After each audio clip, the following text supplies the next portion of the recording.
안녕하세요. 성경 읽는 시간입니다.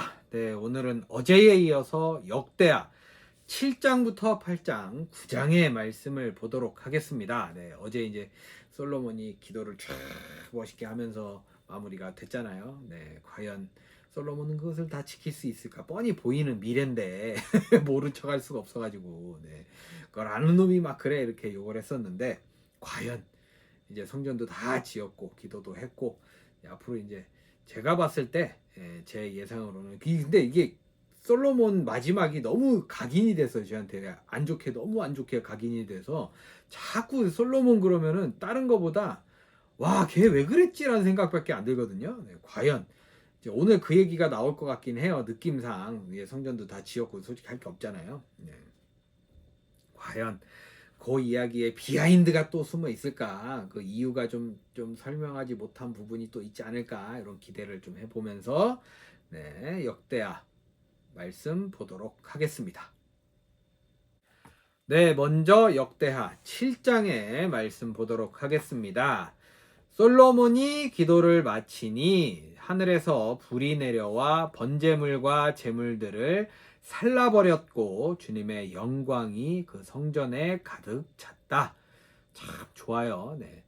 주님의 영광이 주님의 성전에 가득 찼으므로 제사장들도 주님의 성전으로 들어갈 수가 없었다. 이렇게 불이 내리는 것과 주님의 영광이 성전에 가득 찬 것을 보고 이스라엘 모든 자손은 돌을 깎아 포장한 광장에 엎드려 경배하며 주님께 감사하여 이르기를 주님은 선하시다. 그 인자하심이 영원하다 하였다. 이렇게 한 다음에 왕과 모든 백성이 주님 앞에 제사를 드렸다. 솔로몬 왕은 소 2만 2천 마리와 양 12만 마리를 제물로 바쳤다. 야, 단위가 장난이 아니네요. 네. 이와 같이 왕과 모든 백성이 하나님의 성전을 봉헌하였다. 그때에 제사장들은 직분에 따라 제각기 자기 자리에 섰고 레위 사람들도 주님을 찬양하는 악기를 잡고 섰다. 이 악기는 다윗 왕이 레위 사람들을 시켜 주님의 인자하심이 영원함을 감사하게 하려고 만든 것이었다. 제사장들이 레위 사람들 맞은편에 서서 나팔을 부는 동안에 온 이스라엘은 서서 있었다. 솔로몬은 자기가 만든 놋 제단에 그 많은 번제물과 곡식제물과 기름기를 다 바칠 수가 없어서, 그렇죠, 막 12만 마리, 이거 어마무시한 거거든요. 양이 20만 마리 막 이 정도면 주님의 성전 앞들 한가운데를 거룩하게 구별하고 거기에서 번제물과 화목제의 기름을 드렸다. 그때에 또 솔로몬은 이레 동안 절기를 지켰는데 하맛 어귀에서부터 이집트 접경을 흐르는 강에까지 이르는 넓은 지역에 사는 대단히 큰 회중인 온 이스라엘이 그와 함께 모였다. 첫 이레 동안은 제단을 봉헌하였고 둘째 이레 동안은 절기를 지켰다. 그리고 여드레째 되는 날 마감 성회를 열었다. 왕이 백성들을 그들의 장막으로 돌려보낸 것은 일곱째 달 23일이었다. 백성은 주님께서 다윗과 솔로몬과 주님의 백성 이스라엘에게 내리신 은혜 때문에 진심으로 기뻐하며 흐뭇한 마음으로 돌아갔다. 솔로몬은 주님의 성전과 왕궁을 다 짓고 주님의 성전과 그의 왕궁에 대하여 그가 마음속으로 하고자 한 모든 것을 성공적으로 다 이루었다. 그때에 주님께서 밤에 솔로몬에게 나타나셔서 말씀하셨다. 내가 이제 내 기도를 듣고 이곳을 택하여 내가 제사를 받는 성전으로 삼았다. 들어라. 내가 하늘을 닫고 비를 내리지 아니하거나 메뚜기를 시켜 땅을 황폐하게 하거나 나의 백성 가운데 연병이 돌게 할 때에 내 이름으로 일컫는 나의 백성이 스스로 겸손해져서 기도하며 나를 찾고 악한 길에서 떠나면 내가 하늘에서 듣고 그 죄를 용서하여 주며 그 땅을 다시 번영시켜 주겠다. 이제 이곳에서 드리는 기도를 내가 눈을 뜨고 살필 것이며 귀담아 듣겠다. 내가 이제 내 이름이 이 성전에 길이길이 머물게 하려고 이 성전을 선택하여 거룩하게 하였으니 내 눈길과 마음이 항상 이곳에 있을 것이다. 너는 내 앞에서 내 아버지 다윗처럼 살아라. 그래서 내가 내게 명한 것을 실천하고 내가 내게 준 율례와 규례를 지켜라. 그러면 내가 내 아버지 다윗에게 내 자손 가운데서 이스라엘을 다스릴 사람이 끊어지지 않게 하겠다 하고 언약한 대로 내 나라의 왕좌를 튼튼하게 해주겠다. 그러나 너희가 마음이 변하여 내가 너희에게 일러준 나의 율례와 계명을 버리고 다른 신들을 섬겨 숭배하면 비록 내가 이 땅을 너희에게 주었지만 내가 너희를 여기에서 뿌리째 뽑아버리고 비록 내가 내 이름을 위하여 이 성전을 거룩하게 구별하였지만 이 성전도 내가 버리겠다. 그러면 너희는 모든 민족 사이에서 한낱 속담거리가 되고 웃음거리가 되고 말 것이다. 이 성전이 지금은 존귀하지만 그때가 되면 이리로 지나가는 사람들마다 놀라서 어찌하여 주님께서 이 땅과 이 성전을 이렇게 되게 하셨을까 하고 탄식할 것이다. 그러면서 그들은 이스라엘 백성이 자기들을 이집트 땅으로부터 이끌어내신 주, 자기 조상의 하나님을 버리고 다른 신들에게 미혹되어 그 신들에게 절하며 그 신들을 섬겼으므로 주님께서 이 온갖 재앙을 내리셨다 하고 말할 것이다. 네, 이렇게 경고죠, 경고. 어떻게 보면 이러지 말아라 이러고 말씀하시는 건데 어쩜 이렇게 기가 막히게 말씀을 하지 말아라 라고 말씀하신 게 아니라 이렇게 할 것이다 라고 말씀하신 것처럼 하셨는지 모르겠네요. 네, 이렇게 7장이 마무리되었습니다. 네, 계속해서 역대하 8장의 말씀 보도록 하겠습니다. 솔로몬이 주님의 성전과 자기 궁전을 다 짓는 데에 20해가 걸렸다. 곧이어 솔로몬은 히람에게서 얻은 성읍들도 다시 건축하여 거기에 이스라엘 자손을 살게 하였다. 솔로몬은 또 하맛소바로 가서 그 성읍을 점령하였다. 그는 또 광야에 다드모를 건축하고 모든 양곡 저장 성읍들은 하맛에다가 건축하였다. 또 윗 베토론과 아랫 베토론의 성벽을 쌓고 문들을 만들어 달고 빗장을 질러 그곳을 요새 성읍으로 만들었다. 또 솔로몬은 자기에게 속한 바알랏과 양곡 저장 성읍들과 병거 주둔 성읍들과 기병 주둔 성읍들을 세웠다. 그래서 솔로몬은 예루살렘과 레바논과 그가 다스리는 모든 지역 안에 그가 계획한 모든 것을 다 만들었다. 이스라엘 자손이 아닌 헷사람과 아모리 사람, 브리스 사람, 히위 사람, 여부스 사람 가운데서 살아남은 백성이 있었다. 솔로몬은 이 사람들을 노예로 삼아 강제 노동에 동원하였다. 그들은 이스라엘 자손이 다 멸하지 않고 그 땅에 남겨둔 사람의 자손이다. 그래서 그들은 오늘날까지도 노예로 남아있다. 그러나 솔로몬은 이스라엘 사람들 가운데서는 어느 누구도 노예로 삼아 일을 시키지 않았다. 이스라엘 사람은 솔로몬의 군인, 관리들을 통솔하는 최고 지휘관, 병거대 지휘관과 기병대가 되었다. 솔로몬 왕의 일을 지휘한 관리 책임자들은 250명이었다. 그들은 백성을 감독하는 권한을 가진 사람들이다. 솔로몬은 바로의 딸을 다윗성에서 데려다가 그가 살 궁을 따로 세우고 그 궁에서 살게 하였다.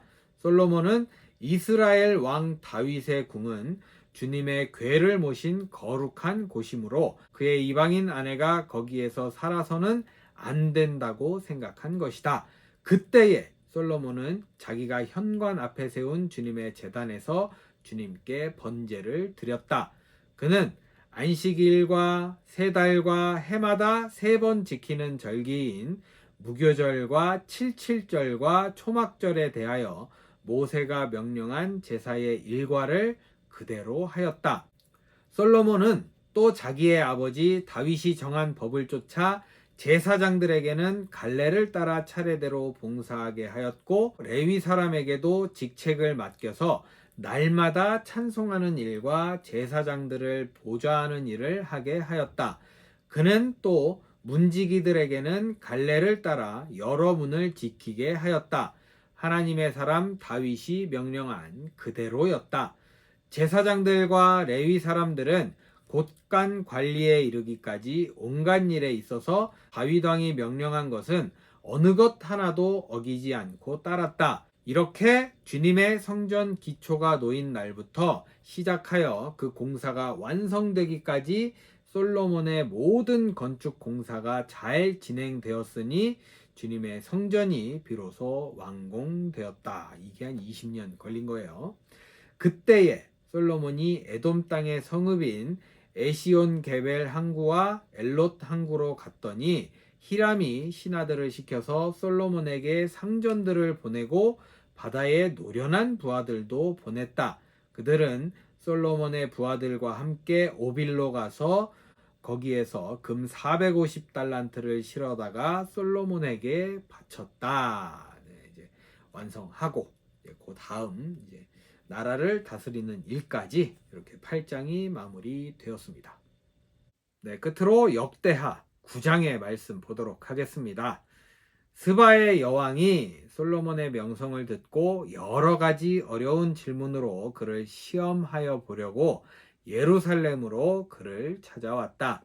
그는 수많은 수행원을 데리고 또 여러 가지 향료와 많은 금과 보석들을 낙타에 싣고 왔다.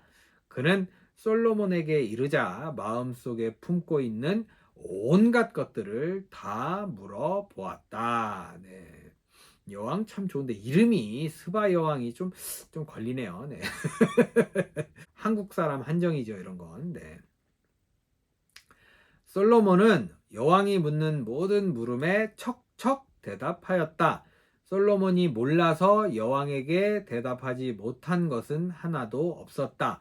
스바의 여왕은 솔로몬이 온갖 지혜를 갖추고 있는 것을 확인하고 그가 지은 궁전을 두루 살펴보고 또 왕의 상에 오른 요리와 신하들이 둘러앉은 모습과 그의 관리들이 일하는 모습과 그들이 입은 제복과 술잔을 받들어 올리는 시종들과 그들이 입은 제복과 주님의 성전에서 드리는 번제물을 보고 나서 넋을 잃었다.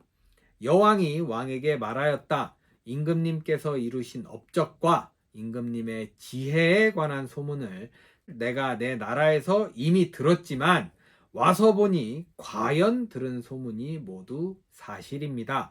내가 여기에 오기 전까지는 그 소문을 믿지 못하였는데 내 눈으로 직접 확인하고 보니 오히려 내가 들은 소문은 사실의 절반도 안 되는 것 같습니다.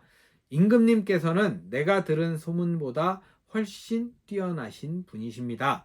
임금님의 백성은 참으로 행복한 사람들입니다. 임금님 앞에 서서 늘 임금님의 지혜를 배우는 임금님의 신하들 또한 참으로 행복하다 아니할 수 없습니다. 주 임금님의 하나님께 찬양을 돌립니다. 하나님께서는 임금님을 좋아하셔서 임금님을 그의 보좌에 앉히시고 주 하나님을 받드는 왕으로 삼으셨습니다. 임금님의 하나님께서는 이스라엘을 사랑하셔서 그들을 영원히 굳게 세우시려고 임금님을 그들 위에 왕으로 세우시고 공평과 정의로 다스리게 하셨습니다. 그런 다음에 여왕은 금 120달란트와 아주 많은 향료와 보석을 왕에게 선사하였다. 솔로몬 왕은 스바의 여왕에게서 받은 만큼 그렇게 많은 향료를 다시는 어느 누구에게서도 더 받아본 일이 없다. 히람 일꾼들과 솔로몬의 일꾼들도 오빌에서 금을 실어왔다. 그들은 백단목과 보석도 가져왔다. 왕은 이 백단목으로 주님의 성전과 왕궁의 계단을 만들고 합창 단원이 쓸 수금과 검은고를 만들었다. 이와 같은 백단목은 일찍이 유다 땅에서는 본 일이 없었다. 솔로몬 왕은 스바의 여왕이 가져온 것보다 더 많이 주었을 뿐만 아니라 여왕이 요구하는 대로 가지고 싶어 하는 것은 모두 주었다. 여왕은 신하들과 함께 자기의 나라로 돌아갔다. 해마다 솔로몬에게 들어오는 금의 무게가 666 달란트나 되었다. 네, 어마무시한 양의 금이 들어오는데 찝찝하네요. 네, 하나를 빼던가 해서 665가 되던가 해야지. 우리가 좀 별로 안 좋아하는 그런 숫자 배열이네요. 네, 어쨌든 달란트가 들어왔습니다. 이 밖에도 관세 수입과 외국과의 무역에서 벌어들인 것이 있고 아라비아의 모든 왕들과 국내의 지방 장관들이 보내오는 금도 있었다. 솔로몬 왕은 금을 두드려 펴서 입힌 큰 방패를 200개나 만들었는데 방패 하나에 들어간 금만 해도 600세겔이나 되었다. 그는 또 금을 두드려 펴서 입힌 작은 방패를 300개 만들었는데 그 방패 하나에 들어간 금은 300세겔이었다. 왕은 이 방패들을 레바논 수풀궁에 두었다. 왕은 또 상아로 큰 보좌를 만들고 겉에 순금을 입혔다. 그 보좌로 오르는 층계는 계단이 6이었으며 보좌에 붙은 발 받침대는 금으로 만든 것이었다. 앉은 자리 양쪽에는 팔걸이가 있고 팔걸이의 양 옆에는 사자상이 하나씩 있었다. 6개의 계단 양쪽에도 각각 6개씩 12개의 사자상이 서 있었다. 일찍이 어느 나라에서도 이렇게는 만들지 못하였다. 솔로몬 왕이 마시는 데 쓰는 모든 그릇은 금으로 되어 있었고 레바논 수풀궁에 있는 그릇도 모두 순금으로 만든 것이었다. 솔로몬 시대에는 은은 귀금속 축에 들지도 못하였다. 왕의 배들은 히람의 일꾼들을 태우고 다시스로 다니며 해마다 한 번씩 금과 은과 상아와 원숭이와 공작새들을 실어오곤 하였다. 또 여기는 또 은과 금이 아니라 금과 은으로 돼 있네요. 피드백이 빠른 것 같습니다. 네. 솔로몬 왕은 재산에 있어서나 지혜에 있어서나 이 세상의 어떤 왕보다 훨씬 뛰어났다. 그래서 세상의 모든 왕들은 솔로몬을 직접 만나서 하나님께서 그의 마음속에 넣어주신 지혜의 말을 들으려고 하였다. 그리하여 그들은 각자 은그릇과 금그릇과 옷과 갑옷과 향료와 말과 노새를 예물로 가지고 왔는데 해마다 이런 사람들의 방문이 그치지 않았다. 병거 끄는 말을 메어두는 마구간만 하더라도 솔로몬이 가지고 있던 것이 4,000칸이나 되었다. 기병은 12,000명에 이르렀다. 솔로몬은 그들을 병거 주둔성과 왕이 있는 예루살렘에다가 나누어서 배치하였다. 그는 유프라테스 강에서부터 블레셋 영토에 이르기까지 또 이집트의 국경에 이르기까지 모든 왕을 다스렸다. 왕의 덕분에 예루살렘에는 은이 돌처럼 흔하였고 백향목은 세펠라 평원지대에 뽕나무만큼이나 많았다. 솔로몬은 이집트에서 그리고 다른 모든 나라에서 군마를 사들였다. 솔로몬의 나머지 행적은 처음부터 끝까지 나단 예언자의 역사책과 실로 사람 아히야의 예언서와 이또 선견자의 묵시록 곧 이또가 느밧의 아들 여로보암에 대하여 쓴 책에 기록되어 있다. 솔로몬은 예루살렘에서 40해 동안 온 이스라엘을 다스렸다. 솔로몬은 죽어서 그의 아버지 다윗의 성에 묻혔다. 그의 아들 르호보암이 그의 뒤를 이어 왕이 되었다. 네, 어떻게 보면 좀 뭔가 좀 찝찝하게 9장이 마무리되었습니다. 네, 이렇게 해서 오늘 역대하 7장부터 9장의 말씀을 모두 읽어봤습니다. 근데 아무리 뒤져도 우리가 원했던, 우리가 알고 싶었던 내용들 있잖아요. 솔로몬이 마지막 그렇게 무너져 가면서 과연 외압이 있었는지 아니면 또 누가 이렇게 유혹을 한 건지 이게 어쩌다가 이렇게 된 건지를 알고 싶었는데 그 내용은 다 빠지고 웬 추천도서 몇 개를 이렇게 뚝뚝뚝뚝 던져주면서 솔로몬이 가버렸습니다. 네, 보니까 이제 르호보암 이름 나온 걸로 봐서는 내일부터 또 이제 르호보암 얘기 나올 것 같거든요. 아무래도 참 뭔가 좀 궁금한 게 많았는데 안타까운 뭔가 좀 답답해지는 그런 심정이 되어 버렸습니다. 내일 또 모르잖아요. 또 내일 또 보충 설명이 들어가 있을지 모르니까 또 내일을 좀 기대해 보는 것도 좋을 것 같습니다. 네, 여러분들 오늘 복된 하루 잘 보내시고요. 오늘만큼 그냥 별 생각 없이 푹 쉬셨으면 좋겠습니다. 저도 좀 쉬고 싶어서요.